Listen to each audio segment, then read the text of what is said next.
Welcome class 11th in today's history class.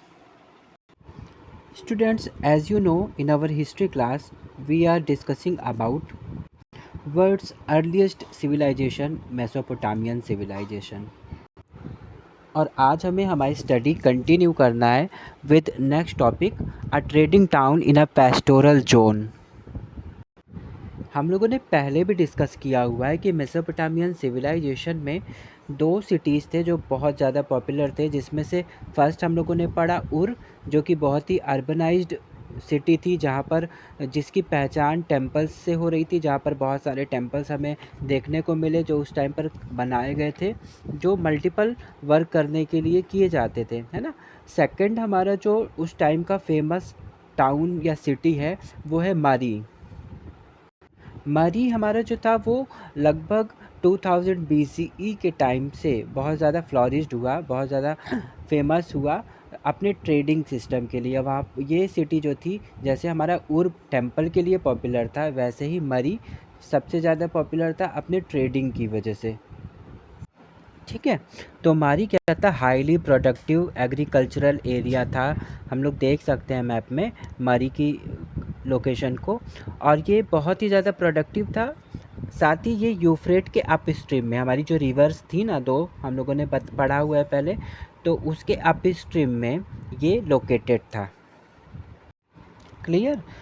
तो Euphrates के पास होने की वजह से सिंपल सी बात है कि ये बहुत ही फर्टाइल लैंड था। यहाँ पर ग्रासेस बहुत अच्छे हो गए, यहाँ पर फार्मिंग भी बहुत अच्छे से हो सकती थी। तो यहाँ का अगर हम ऑक्यूपेशन देखना चाहें कि इस प्लेस के लोग क्या मेन उनका ऑक्यूपेशन था, तो वो था एग्रीकल्चर यानी फार्मिंग करना। साथ ही साथ वो लोग एनिमल रियरिंग भी करते थे, क्योंकि ग्रास लैंड्स भी बहुत ज़्यादा थे, तो उनको एनिमल्स के लिए जो फॉडर क्रॉप्स वहाँ पर चाहिए होते थे वो बहुत ही ईज़िली अवेलेबल हो जाते थे। तो मारी के जो कुछ किंगडम्स थे, है ना, कई सारे किंगडम्स हम लोगों ने डिस्कस किया पहले भी, तो उनमें से कुछ ऐसे किंगडम्स थे जहाँ पर दोनों तरीके के वर्कर्स या ऑक्यूपेशंस होते थे, मतलब फार्मिंग भी हो रही है और साथ ही साथ पर एनिमल रियरिंग भी होती थी। जो मेन उस टाइम पर एनिमल्स थे जिनको रियरिंग की जाती थी एनिमल हस्बेंड्री के उस थ्रू, तो वो थे शीप और गोट्स, क्योंकि ये बहुत ज़्यादा फूड भी इनको नहीं चाहिए होता था, लेकिन ये इनसे प्रोडक्शन बहुत अच्छा था। गोट से मिल्क मिल जाएगा, गोट से मीट भी मिल जाएगा, सीप भी हमें वूल भी देती है, और साथ ही साथ मीट के लिए भी सीप को यूज़ किया जाता था। तो ये बहुत ज़्यादा खर्चीले एनिमल्स नहीं थे, लेकिन इनके साथ बहुत ज़्यादा फ़ायदा कमाया जा सकता था मरी में, ये इन दो मेन एनिमल्स के साथ। ठीक है, तो क्योंकि उस टाइम पर बार्टर सिस्टम था शुरू में, तो अभी बार्टर सिस्टम में जो हर्डर्स थे, यानी जो एनिमल्स रियरिंग कर रहे हैं, पशुपालक कर रहे हैं, वो सारे लोग अब एक्सचेंज कैसे करेंगे। मतलब उनके पास तो एनिमल्स हैं, लेकिन उन्हीं एनिमल्स से तो उनका केवल गुजारा नहीं होना है ना, तो उनको और भी दूसरे चीज़ों की रिक्वायरमेंट होती है। तो वो चीज़ें वो कहाँ से पाते थे, वो चीज़ें वो अपने एनिमल्स के जो बच्चे होते थे या एनिमल्स के थ्रू ही एक्सचेंज करते थे। तो जैसे वो चीज़, लेदर और मीट, इन सब चीज़ों को एक्सचेंज करते थे। किन चीज़ों के लिए, क्रेन्स के लिए, मेटल के लिए, टूल्स के लिए, या जो भी चीज़ों की उनको रिक्वायरमेंट होती थी उन चीज़ों के लिए, है ना। क्लियर। तो अपने उनके पास क्योंकि एनिमल रियरिंग कर रहे हैं, तो एनिमल से प्रोड्यूस होने वाली चीज़ें लेकर, जैसे चीज़, लेदर और मीट जैसी चीज़ें, उनको वो एक्सचेंज कर देते थे फार्मर्स के साथ। तो फार्मर्स से वो ग्रेन ले लिया, और अगर उन्हें दूसरी चीज़ें चाहिए, मेटल, टूल्स या कुछ भी जो चीज़ें चाहिए, तो वो अपने एनिमल्स और उनके प्रोडक्ट्स के साथ एक्सचेंज करके ले लेते थे। ठीक है, तो ये चीज़ें होती थी उस टाइम पर।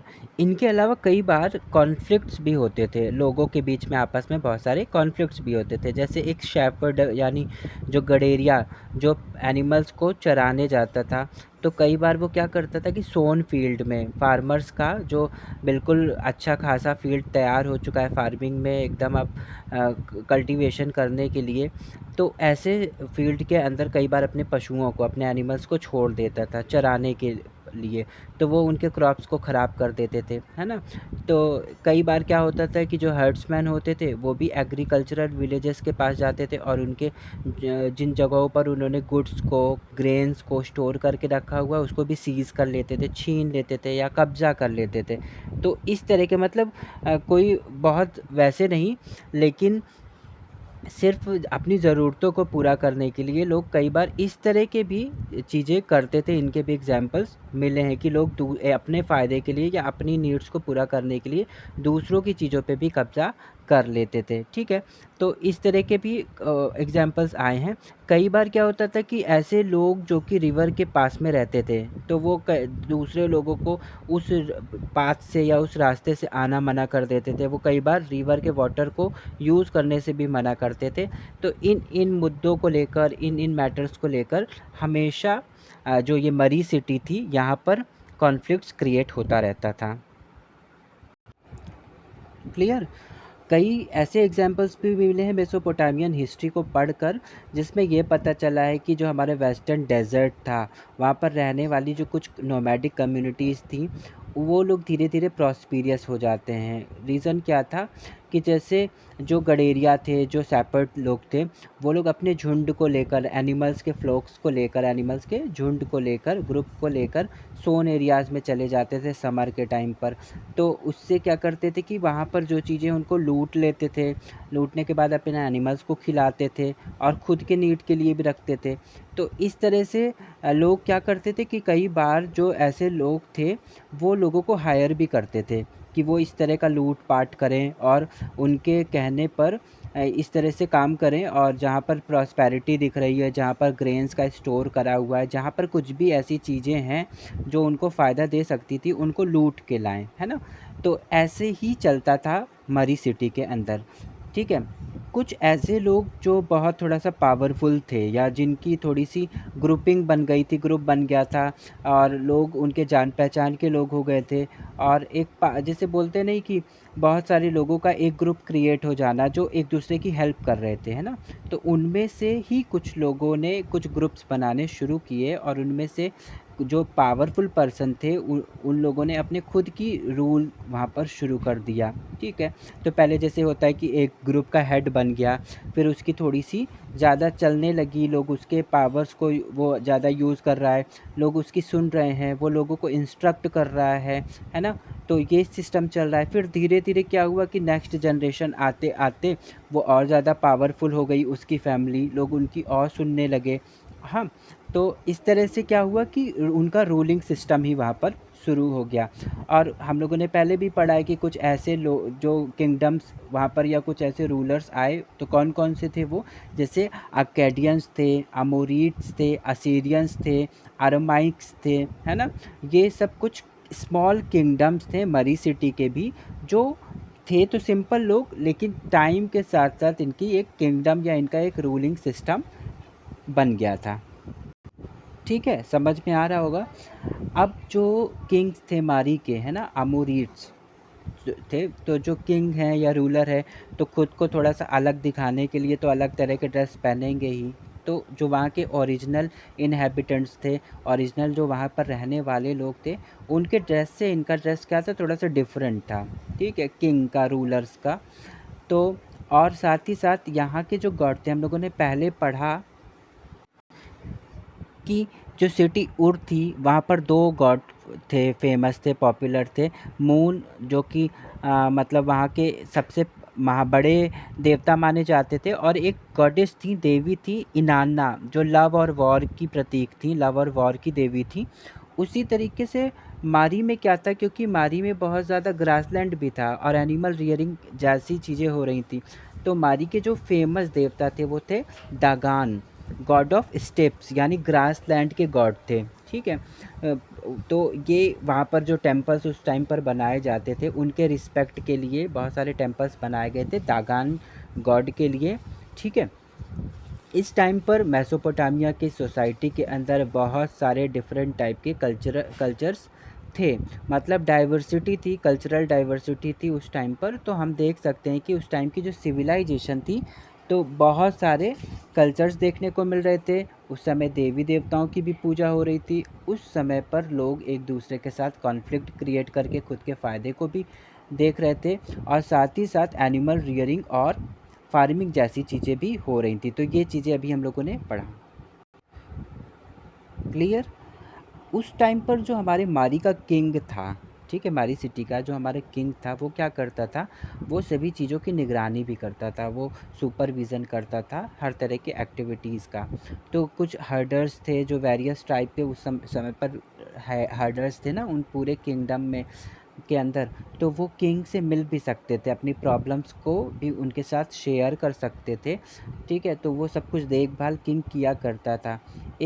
मतलब एक एग्जांपल इस तरह का मिला है जहाँ पर जो हर्डर्स के कैंप्स होते थे, जहाँ पर वो रहते थे, है ना, तो वहाँ पर the camp of herders are mentioned frequently in letters between kings and officers. तो जो किंग और उनके जो मंत्रिमंडल होता था, मंत्री लोग होते थे, उनके और हर्डर्स जो कैंप्स में रहते थे, उन लोगों के बीच हमेशा बातचीत चलती रहती थी।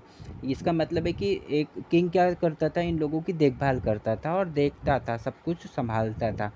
एक लेटर ऐसा भी मिला है जहाँ पर एक शिकायत दर्ज की गई है, जहाँ पर एक जो कैंप का हर्डर है वो बता रहा है, किंग को शिकायत कर रहा है कि उसने कई बार देखा है कि सामने वाला जो वो है कैंप है, वहाँ पर कुछ इस तरह के सिग्नल्स सेंड किए जाते हैं जिससे उसको डर बना हुआ है, या उसको इस बात की आशंका हो रही है, डाउट हो रहा है कि वो लोग कभी भी इनके ऊपर अटैक करने के बारे में प्लान कर रहे हैं और कभी भी अटैक कर सकते हैं, ठीक है। तो इसका मतलब है कि वो जो एक रिलेशन होता है किंग और उसके सिटीजन्स के बीच में, तो यहाँ पर मरी के अंदर किंग और इन हर्डर्स के बीच में था, क्योंकि वो लेटर के थ्रू अपनी बातों को, अपनी शिकायतों को, अपने ग्रीवेंसेस को शेयर कर रहे थे,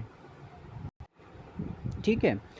अब ये जो हमारा मरी सिटी था वो यूफ्रेट के पास में लगा हुआ है, ठीक है।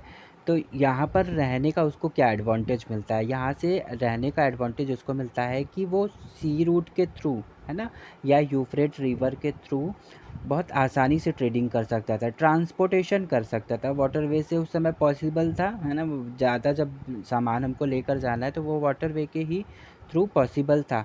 तो इनको बहुत ज़्यादा उस चीज़ का फ़ायदा हुआ।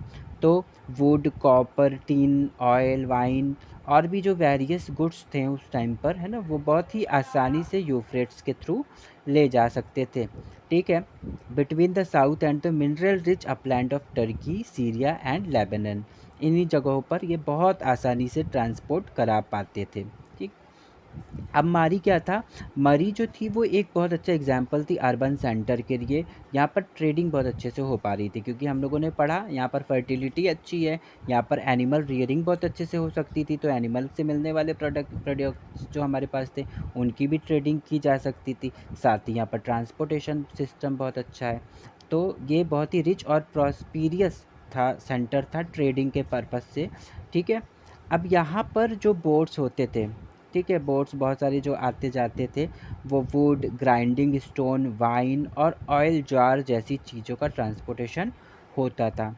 अब हमारे जो और सिटी थे, जैसे अगर हमें उर्क में जाना था या दूसरे सिटीज़ में भी ट्रांसपोर्टेशन, वहाँ पर भी तो थोड़ी बहुत ट्रेडिंग चल ही रही थी। तो अगर उनको ट्रेडिंग करना था तो उन्हें भी यूफ्रेट रिवर के थ्रू ही होकर जाना है, और अगर यूफ्रेट आना है तो उन्हें मारी सिटी से होकर ही वो यूफ्रेट के पास जा सकते थे, है ना। तो यूफ्रेट हमारा मारी सिटी को एक और एडवांटेज मिल जाता है अपने उस लोकेशन की वजह से, कि जो सारे लोग गुड्स को लेकर आते थे, एक्सपोर्ट इंपोर्ट होता था, जो चीज़ें दूसरी सिटीज़, दूसरे टाउन्स मंगाते थे, जो यूफ्रेट रिवर से होकर मारी के से होकर जा रहा था, ठीक है, या आ रहा था, उन चीज़ों का चार्ज लेते थे मारी के लोग, ठीक है। मारी का जो किंग था वो चार्ज लेता था, जैसे कस्टम ड्यूटी होती है ना, टैक्सेस लगते हैं एक्सपोर्ट इंपोर्ट करने पर, तो वैसे ही कस्टम ड्यूटी ही थी, एक चार्ज लगाते थे about 1/10 the value of the goods. जो भी गुड्स लाई जा रही हैं या मंगाई जा रही हैं या भेजी जा रही हैं, वो उन चीज़ों, उसकी जो भी वैल्यू होती थी उसका 1/10 पार्ट तो वहाँ का चार्ज ही हो जाता था मारी के सिटी से उतारने का, कि हमारे पोर्ट को यूज़ कर रहे हैं आप, हमारे सिटी से होकर जाएंगे, तो यहाँ से होके जाने का चार्ज 1/10 वैल्यू देनी होगी, है ना। तो ये चीज़ें भी उस टाइम पर हो रही थी मारी सिटी के अंदर। क्लियर। बहुत सारे जो रिकॉर्ड्स हमारे पास रिटन रिकॉर्ड्स हैं मेसोपोटामियन सिविलाइजेशन से रिलेटेड, वो हमारे टैबलेट्स हैं, है ना, हम लोगों ने पढ़ा था पहले। तो बहुत से ऐसे टैबलेट्स हैं जो बताते हैं कि एक प्लेस है अलाशिया, ठीक है, वहाँ से मिलने वाले जो टैबलेट्स हैं वो ये बताते हैं कि जो मरी सिटी थी वो कॉपर के लिए बहुत ही पॉपुलर थी। Tin was also an item of trade. Bronze को बहुत ज़्यादा एक इंडस्ट्रियल मटेरियल की तरह यूज़ किया जाता था, क्योंकि उस टाइम पर ब्रॉन्ज़ से टूल्स और वेपन्स बनाए जाते थे, जो बहुत ही ज़्यादा इम्पोर्टेंट मेटल था उस टाइम पर, ठीक। जबकि हमारा जो किंग था, हमारी जो मारी का किंगडम था, वो बहुत ही स्ट्रॉन्ग मिलिट्री सिस्टम भी यहाँ पर था, साथ ही साथ पर ये बहुत ही प्रॉस्पेरियस भी था। तो मरी सिटी के बारे में अगर शॉर्ट नोट आता है तो हमें इन सभी पॉइंट्स को उसमें इंक्लूड करना है ना, कि कौन से इम्पोर्टेंट मिनरल्स उस समय पर अवेलेबल थे, कौन कौन से मेटल्स यूज़ किए जा रहे थे, किन का एक्सपोर्ट हो रहा था, और भी बहुत सारी जो भी चीज़ें हम लोगों ने पढ़ी। तो मारी क्या था, बहुत ही प्रॉस्पेरियस और बहुत ही रिच सिटी था, ठीक है। तो अब जो हमारा नेक्स्ट टॉपिक है वो है सिटीज़ इन मेसोपोटामियन कल्चर। थोड़ा सा मेसोपोटामियन कल्चर का अब यहाँ पर हम डिस्कस करेंगे। तो जो मेसोपोटामियन सिटी थी, जो भी इनसे रिलेटेड सिटीज़ रही हैं, चाहे उर हो चाहे मरी हो, उरुक भी एक सिटी थी जो हम लोगों ने डिस्कस किया था। तो ये बहुत ज़्यादा यहाँ पर डिफरेंट टाइप की कम्युनिटीज़ मिलती हैं, कल्चरल डाइवर्सिटी भी देखने को मिलती है। तो यहाँ का कल्चर क्या है, कल्चर किसी एक तरह का कल्चर नहीं, यहाँ पर कल्चरल डाइवर्सिटी भी देखने को मिलती है। एक पोयम मिली है, ठीक है, जिसमें ये बताया गया है कि किस तरीके से सिटी डिस्ट्रॉय हो जाती है वॉर के बाद, और फिर वो लोग अपने रूलर को रिकॉल करते हैं, याद करते हैं एक पोइट्री के थ्रू। जिनमें से एक एग्जाम्पल जो आया है वो है मेसोपोटामिया की सिटी उरुक का एक रूलर था, और उसके बारे में बताया क्या है गिलगमेश इपिक के अंदर। गिलगमेश इपिक जो है वो 12 टैबलेट्स में कंप्लीट किया गया, मतलब 12 टैबलेट्स लगे हैं इस पूरे इपिक को लिखने में, कंप्लीट करने में, जहाँ पर गिलगमेश नाम के एक पर्सन की बात की गई है। उरुक सिटी से बिलोंग करने वाला ये पर्सन है, जो कि जो हम लोगों ने पहले पढ़ा था एक रूलर इन मार्कर के बारे में पढ़ा, उसके बारे में भी एक इपिक थी, है ना। तो वैसे ही उसके बाद का माना जाता है गिलगमेश को, कि वो इन मार्कर के बाद उरुक का रूलर बना था। गिलगमेश के बारे में ये बताया जाता है कि ये बहुत ही ब्रेव पर्सन था, ठीक है। इसको शॉक लगता है जब इसका एक हीरोइक फ्रेंड मर जाता है, जो इसका बहुत ही ज़्यादा क्लोज फ्रेंड था, वो मर जाता है, जिस भी रीज़न की वजह से मरता है। उसके बाद ये क्या करता है, ये डिसाइड करता है कि वो एक ऐसी चीज़ खोज के लाएगा, एक ऐसी चीज़ ढूंढ के लाएगा जिससे लोग मरेंगे ही नहीं, मतलब कि जैसे अमर हो जाएंगे। तो उसकी तलाश में ये गिलगमेश निकल जाता है, और बहुत सारे वाटर को क्रॉस करते हुए, बहुत सारे रिवर्स को क्रॉस करते हुए बहुत दूर दूर तक जाता है, और वर्ल्ड्स में पूरा घूम कर आता है। लेकिन बाद में क्या करता है कि बाद में ये फ़ेल हो जाता है, मतलब कि अब ऐसी चीज़ें पॉसिबल कहाँ थी कि कुछ ऐसा ढूंढ के ला सके। तो गिलगमेश फ़ेल हो जाने के बाद वो वापस अपनी सिटी उरुक आता है। इसके बाद गिलगमेश वापस आता है थका हुआ, हारा हुआ, और फिर वो ये कहता है कि जो काम मैं नहीं कर पाया वो मेरा सन करेगा, मेरे बेटे करेंगे, और वो एक ना एक दिन ऐसी चीज़ ज़रूर ढूंढ के निकालेंगे जिससे मरे हुए लोगों को भी हम जीवित कर पाएंगे। और उसने ये भी कहा कि अब जब मैं मर जाऊंगा तो मेरे बच्चे, मेरे बेटे ऐसा कुछ खोज के निकालेंगे और मुझे फिर से ज़िंदा कर देंगे। तो कुछ इस तरह का कल्चर रहा है मेसोपोटामिया का, जो एक तरह से हम एक स्टोरी के थ्रू, एक इपिक के थ्रू, गिलगमेश के थ्रू पढ़ पाते हैं, ठीक है। तो हमारा जो नेक्स्ट टॉपिक है वो है द लेगेसी ऑफ राइटिंग। अब राइटिंग से के थ्रू हम लोगों को मेसोपोटामियन सिविलाइजेशन ने क्या विरासत दी, है ना, क्या फ़ायदे हुए। और तो जबकि अब होता क्या था कि जो भी इंफॉर्मेशन थी, जो भी जानकारी होती थी, वो ओरली तो ट्रांसमिटेड हो ही रही थी, लोगों के पास एक दूसरे के मुंह से ओरली कह कह के लोग एक जनरेशन से दूसरे जनरेशन तक तो पहुंचा ही रहे थे। लेकिन इनके अलावा जो दूसरा मीडियम था इन्फॉर्मेशन पहुंचाने का, वो था राइटिंग, है ना। रिटन टेक्स्ट वगैरह भी थे, जिनसे अगर कुछ भी चीज़ इन्फॉर्मेशन उस पर लिख दी जाती थी तो वो बहुत सारे स्कॉलर्स उसको आसानी से पढ़ सकते थे, देख सकते थे, है ना, ऑब्ज़र्व कर सकते थे। तो 2 तरीके से इन्फॉर्मेशन शेयर की जा रही थी उस टाइम पर। अब और क्या मेसोपोटामिया से हमें विरासत में मिला है, तो हमें राइटिंग के पर्पज़ से जो मेसोपोटामिया से विरासत मिली है, वो है मैथमेटिक्स। उस टाइम पर भी 1800 बीसीई के टाइम पर हमें ऐसे टैबलेट्स मिले हैं जहाँ पर इन कंपाउंड इंटरेस्ट शो किया जा रहा है, जहाँ पर मल्टीप्लिकेशन किया गया है, डिविजन्स बनाए गए, स्क्वायर रूट्स बनाए गए हैं। तो मतलब कि एक तरह से डेवलप्ड मैथ्स जो हम कह रहे हैं, वो उस टाइम पर शुरू हो चुका था। और लोग बहुत ही ज़्यादा, क्योंकि उस समय पर लोगों को रिकॉर्ड्स वगैरह ट्रेडिंग कर रहे हैं और दूसरी चीज़ें कर रहे हैं, तो उनको कहीं ना कहीं मैथमेटिक्स की ज़रूरत पड़ रही थी। तो इन सब चीज़ों की बहुत अच्छे तरीके से यूज़ की जा रही थी और डेवलप्ड भी किया जा चुका था। उस टाइम पर मेसोपोटामियन सिविलाइजेशन के लोगों ने कैलेंडर भी बना रखा था, जहाँ पर आज के टाइम की तरह ही 12 मंथ्स होते थे और हर मंथ के अंदर 4 वीक्स होते थे। वन डे को उन्होंने 24 आवर्स में डिवाइड कर रखा था और हर जो आवर था प्रेजेंट टाइम की तरह 60 मिनट्स का होता था। Solar and lunar Eclipse were observed and recorded. उस टाइम पर भी लोगों को पता था कि कैसे ग्रहण कैसे होते हैं, जो हम लोग सूर्य ग्रहण, चंद्र ग्रहण देखते हैं, उसके पीछे का रीज़न क्या है। तो ये हम नहीं कह सकते कि वहाँ के लोग बहुत पिछड़े हुए थे, बहुत ही वेल इन्फॉर्म्ड लोग थे। बहुत सारी डिस्कवरीज उस टाइम पर भी लोगों ने कर रखा था, है ना। तो ये सारी चीज़ें जो आज हम लोग अपने डेली लाइफ में यूज़ कर रहे हैं, वो सब कहाँ से आई हुई हैं, वो मेसोपोटामियन सिविलाइजेशन से आई हुई हैं, है ना। यही चीज़ें धीरे धीरे अलेक्जेंडर ने लिया, अपनाया और फिर ये ट्रांसमिट कर दिया गया रोमन वर्ल्ड की तरफ। देन वहाँ से फिर वर्ड ऑफ इस्लाम में, जो अभी हम लोग आगे के चैप्टर्स में डिस्कस करेंगे, वहाँ पर अडॉप्ट किया गया।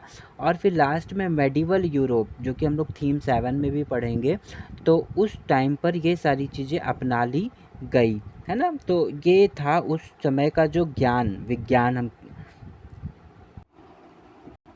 ठीक है। तो कुछ भी इस तरह के जो अचीवमेंट्स उस टाइम पर हुए, जिनको हम लोगों ने अपने यहाँ पर भी लिया हुआ है, यूज़ कर रहे हैं, वो सब कुछ पॉसिबल हो नहीं सकता था जब तक राइटिंग ना होती, है ना, लिखा ना जाता। क्योंकि अगर लिखा जा रहा है तभी लोगों के पास तक पहुंच पाएगा, ओरली तो बहुत कम लोगों के पास पहुंच सकता था, ठीक है। तो उस टाइम पर स्टूडेंट्स जो होते, स्कूल्स भी होते थे, स्टूडेंट्स रीड करते थे। जो भी रिटन टैबलेट्स होते थे, अर्लियर रिटन टैबलेट्स होते थे जिसमें इंफॉर्मेशन होती थी, उनकी कॉपी करते थे, जैसे आज हम लोग कॉपी बनाते हैं। बहुत से लड़के या मतलब लोग जो बॉयज़ थे उस टाइम पर ऐसे होते थे जो रिकॉर्ड कीपिंग का भी काम करते थे फॉर एडमिनिस्ट्रेशन। बहुत से लोग ऐसे भी थे जो अपने पूर्वजों के काम को भी करते रहते थे। तो कुल मिलाकर हम कह सकते हैं स्कूल्स है, हमारे पास इंफॉर्मेशन है, साइंस है, मैथ है। तो एजुकेशन का सेक्टर जो था वो भी बहुत ज़्यादा डेवलप्ड था और मेसोपोटामिया सिविलाइजेशन बहुत ही अच्छे तरीके से ग्रोथ कर रही थी, ठीक है। तो इस पूरे चैप्टर में हम लोगों ने क्या पढ़ा, इस पूरे चैप्टर में हम लोगों ने वर्ल्ड अर्लीस्ट सिविलाइजेशन के बारे में पढ़ा, जो मेसोपोटामियन सिविलाइजेशन है, जहाँ पर हम लोगों ने इसकी पहले ज्योग्राफी को पढ़ा, लोकेशन को पढ़ा। इसे बिल्कुल प्रिपेयर करके रखना है एग्ज़ाम के लिए, बहुत ही इंपॉर्टेंट क्वेश्चन है। अर्बनिज़म के सिग्निफिकेंस, किस तरीके से वहाँ पर अर्बन सिटीज़ थे, क्या क्या उसके फीचर्स थे, उसको पढ़ा। किस तरीके से गुड्स का मूवमेंट करा जा रहा था सिटीज़ के अंदर, राइटिंग का किस तरीके से डेवलपमेंट हुआ, यूज़ ऑफ राइटिंग क्या थी, है ना। साउदर्न मेसोपोटामिया के अर्बनाइजेशन के बारे में पढ़ा, जहाँ पर साउदर्न का सिटी हम लोगों ने उर पढ़ा, जो कि टेम्पल्स के लिए बहुत ज़्यादा पॉपुलर था। देन हम लोगों ने ट्रेडिंग टाउन, जो हमारा पॉपुलर ट्रेडिंग टाउन था उस टाइम का, मरी, उसके बारे में पढ़ा। और लास्ट में हम लोगों ने यहाँ के कल्चर और लेगेसी ऑफ राइटिंग को भी डिस्कस किया। तो ये सब था, सब कुछ मेसोपोटामियन सिविलाइजेशन के बारे में। With this topic, we have completed our chapter writing and city life. In homework, you have to frame very short answer type questions. And students, if you are facing any problem regarding this class or previous class, you can call me and you can solve your doubts with me. In our next class, we will meet with new chapter, new topic. Till then, take care and have a nice day.